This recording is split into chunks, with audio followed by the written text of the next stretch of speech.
तो हेलो दोस्तों, आप सभी का हमारे चैनल में स्वागत है। तो कैसे हैं आप सब? उम्मीद करते हैं अच्छे होंगे। और दोस्तों जल्दी जल्दी जुड़ जाइएगा हमारे यूट्यूब चैनल में। तो ज़्यादा से ज़्यादा प्यार दुलार दीजिएगा और शेयर करिएगा, लाइक सब्सक्राइब करिएगा। तो जा रहे हैं एक गाना कैसा लगा कमेंट करके बताइएगा।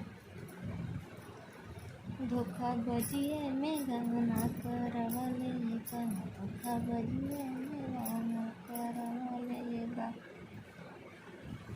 धोखा बजिए में गंगना करवले का। नैहर में सुन ले रहे पिया घरे कलबा, नैहर में सुन ले रहे पिया घरे न लबा, गैले पकवाना देखावले बा, धोखा बजिए में गंगना करवले बा, धोखा बजिए में गंगना करवले बा।